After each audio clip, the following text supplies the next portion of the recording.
Sweetheart, did you come down to the house for some coffee this morning? Do you like cream in your fresh morning coffee, sweetie? Let's get back to the barn.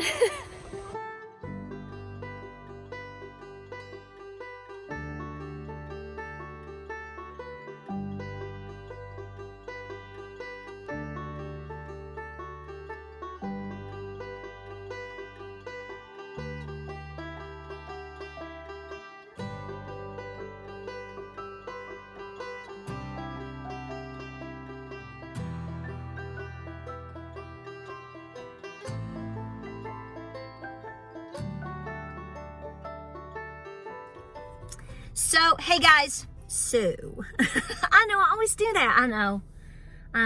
It's like you know, when you are in speech class and you're not supposed to say, I know. Welcome to Appalachia's Homestead. Patera with you today. Guys, thank you for being here. We're going to make this short and sweet, and we're going to get to the absolute content of this video. And I just want to thank you for being here, and thank you so much for all of, number one, our entries into the giveaway. Please refer back a video or two prior to this. We have a giveaway coming up for a $100 Amazon gift card. I will announce the winner December 26th, but you gotta go enter on that video, okay? All of that's, it's a very short deal. Easy. Anybody can do it. And we want you there. And I want to thank you for all of our Christmas gifts that we just got today. Overwhelmed by it. I did a video prior to this thanking you for them, and I'm going to piggyback this on the back of that, but thank you. Just crazy amazing, and we thank you. Okay, I'm a little nervous about this video because, I wouldn't say nervous, but you know, I always I've been thinking about this all day long, and I'm just going to let it fly. I'm just going to have to risk that somebody gets mad at me. And I was talking to James about it, and he said, just tell him. He said, don't get mad at me. So my husband, James is saying, number one, don't get mad at me. And number two, he said, don't shoot the messenger. Because I told him, I said, you know, I've been thinking about this actually for a couple of days and a lot today. And I want to really encourage you. So please know that there's going to be some, I'm going to say something that might ruffle a feather somewhere, and, you know, or something that convicts somebody. And people a lot of times get defensive when they get convicted. That's human instinct. But guys, I'm going to tell you right now, if you really feel like you are in the process of trying to, quote, save the children, don't shoot the messenger. You're going to have to homeschool your kids. Now, it's easy for you to sit here and go, another homeschooling, homesteading mom trying to tell me how to raise my kids. No, I'm not telling you what to do. I'm telling you what I think. So there is a difference in that. But here's what I know. And I'm going to say this. I know a lot of people that are pushing back, and I am too, on things and businesses and different corporations that, okay, let's be honest, we don't agree with their policies, we don't agree with how they've treated their employees, we don't agree with their the mandate pushes, and we don't agree with grooming children. Okay, we're all there. Okay, we're all there. I am going to tell you to do your own homework and to see things for yourself, because me sitting here and telling you what I see all the time, or what I think all the time, or what is not the same experience as you seeing it. I can tell you, I watched a video of this person doing X, Y, and Z to A, B, and C, and you go, yes. But if you go and you watch it yourself, then it's going to have a totally different impact on you, right? But let me remind you that your children are not protected. If you're sending, I'm going to say this, your children overall are not all that protected as much as you think that they are. What I am saying is we're all going to have to do all the things to try to do our best to protect our children. Now, every time I say something, I can hear somebody in a comment section saying, well, I work full time, I don't have that luxury. Or, you know, it's easy to say now that it's done. I know, but we need to talk it out anyway, right? Folks, folks, I'm going to just say a few things and say that we can't live in denial on all of the things that are in front of our kids. I've had 3 boys, raised 3 boys. My youngest boy is a senior in high school. I started homeschooling them. Gosh, has it been 12 years ago? Okay. And the world has changed so much even since then. My motivation was more about a better education and less stress for my children. We really weren't worried as much about some of the things that we talk about now, even 10, 12 years ago. They were there, okay? But not to the degree that we're seeing them now. So my point is if you're going to push back, boycott, protest, whatever, and I'm not saying you shouldn't, okay? Okay? What I'm saying is you really need to ask yourself if you're making a difference for your situation. Because the reality is your children are being absolutely conditioned every day of the week. Even if you do homeschool, your children, if they have access to the internet, even with all of your filters, I guarantee you they're seeing things somewhere. You can't even try to scroll through anything on TV or the internet or movies and something weird isn't creeping up in front of their face. Do your children go to a youth group, youth camp, 4-H, Boy Scouts, neighbor's house, homeschool co-op, sports? Think about the things that your kids see or who they talk to, where they go. And you might be a parent that says, well, my children don't have access to the internet and I guard everything that they see and I'm not letting my kids have a cell phone until they're 17 years old. Fantastic. But when they go to youth group and they sit there all night and all their friends have them and they're all looking at stuff and it's probably going to be after youth group, kind of whatever. They're seeing stuff. But all we can do is the best that we can as parents, because here's the reality. We have to be able to do the best that we can in planting the proper seeds up to the point of which they basically are 18 or graduate high school. Because unfortunately, and it traumatizes me, believe me, to know all the things that they can see once they step out that door. My parents and your parents probably had these same types of fears and nightmares too, but I don't think my parents were worried about the things that as much that I worry about today. Okay? So what can we do? I want to encourage you, number 1, to homeschool. Now, with that, some people say to me, well, I don't want to make my child dumb. You're not going to make your child dumb. Okay, folks, you're not. Believe me, I had the same fears. I homeschooled my children and had a little, more of a suburban homestead for over a full year before we made the jump to buy a farm, because I wanted to make sure I was confident that I could homeschool my kids.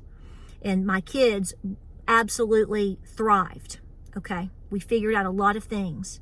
So I know you can do it. I know parents that have opposite schedules. They still homeschool their children. I know people that have even their grandparents. It may be you, Mamaw, that's homeschooling the grandbabies. Sometimes they do extra work on the weekends or in the evenings, like I said, to compensate for schedules. If you want to protect the children, if you want to do the best that you possibly can, I'm going to say this, and I'm not judging you for if you're like, I absolutely cannot. Okay, I'm not judging you for what your situation may be, so please don't judge me for what I'm saying. I'm sitting here telling my followers and my audience what I feel in my heart is the best option for our kids in this day and age, and in trying to encourage people that are sitting on the fence, and the only reason they're not is because they fear they can't do it. You can do it. My middle boy just made the dean's list for the second time in a row, semester in a row, at his local college. See, this is what I'm saying. We can only do the best that okay, first of all, that speaks to, number 1, you're going to do a great job. And number 2, my kids are making pretty good decisions. And I think by them being homeschooled and the examples and the work that we tried to do the best that we could has made a difference with that. It's not foolproof. I get that. Everybody is in a different situation, and you can only do the best that you can, okay? But I just want to know that I have said this in a video, that I want people to be aware that just saying that you're not going to go get a latte somewhere, while it may affect that corporation's bottom line, does that fundamentally change the influences and the things that are going on with and around your children on a daily, weekly basis? Probably not. So you're going to have to get skin in the game. There are people that are wonderful people that just don't, they will put their skin in the game only up to a certain point, and then it ends. And I want to know that I've said that your call to action is greater than that. Whether you have accepted it yet or not is up to you. Whether you ever accept it or not is up to you. But I feel like I see people safely assuming that they are making a difference. Folks, you're up against a beast. We're up against a beast. I said that in a previous video.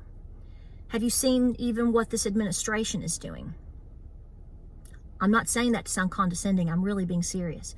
My point is it's easy to get mad at a business for decisions that they're making. Okay? Don't deny that. Don't have any beef with that. I think it's justified. Are you spreading that disapproval in all the other places that it goes? And understand that fundamentally, a lot of the things that are happening to children or with children is in a lot of cases is because the parents are allowing it. What do we do about that? This is what I'm saying. You may be doing the very best that you can, and I'm not saying that you don't ever let your children go anywhere or participate in anything. That's not what I'm saying. But not everybody is raising their kids the way that you are or you are trying to. So when you cut them loose and they go to youth group, like I said before, even in the homeschool community, we were in a homeschool co-op for 2 years. For 2 years. And it became very stressful because some of the people were absolutely not on the same line. And so you have to start making decisions of, okay, how is this impacting me? Or how is this impacting our family? How is this impacting my kids' ability to learn? I mean, just because somebody somewhere is homeschooled doesn't necessarily mean they're not a bully or that they have good intentions. Things happen to people everywhere. This is why I'm saying I do feel that homeschooling your children and in a home environment is the best deal. But anything outside of that, which is a lot of possibilities, your kids are still experiencing stress, being bullied, being sexualized, being groomed, and just a lot of inappropriate things in general.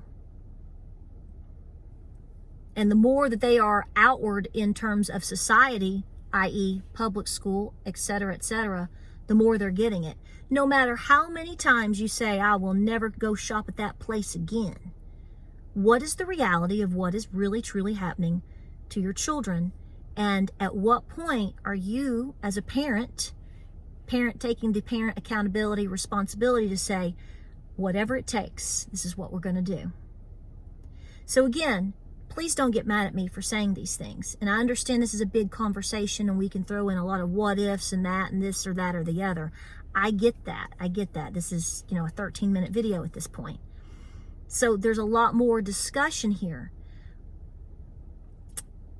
But you're going to have to get in the game, y'all. It's the end of December. You can make a decision before they go back after winter break to bring your children home. You can formulate a plan to bring them home after winter break. I'm going to tell you right now, just my personal thought, I think 2023 is going to be a very bad year for a lot of people. And if you think sparing your children at this time, in terms of all the things that we just talked about, is a top priority to help you, Pray about it between now and Christmas. Talk to your spouse, whatever, talk to your family. And I would be trying to make a decision. I've said this many, many times before on videos.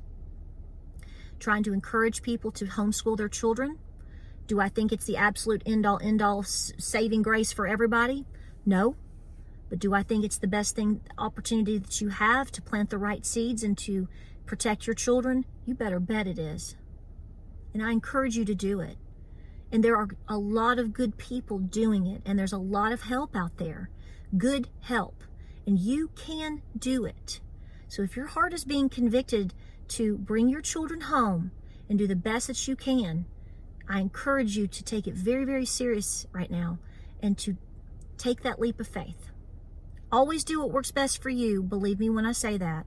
But I am just saying, if you truly want to save the children, you're going to have to get in the game. You are the ones responsible for raising, teaching, and feeding your babies. That is an honor, and that is a blessing from God, and you should take it super serious. But if you want to make a difference, it falls on you, Mom and Dad. If you like this video, like, subscribe, and share. Please don't get mad at me. Don't get mad at me. It's Christmas. I love you. I'm trying to help your babies. We need to save our kids. And you know what? Believe me when I tell you, even when you fuss and fight over the algebra, there's going to come a day they're going to look at you and they're going to say, "Thank you for what you did, Mom. Thank you for what you did, Dad." They absolutely will, because they are our future. We must give them the chance. We'll see you guys on the next video. Make sure you like, subscribe, and share. And guys, you all have a super blessed Christmas week.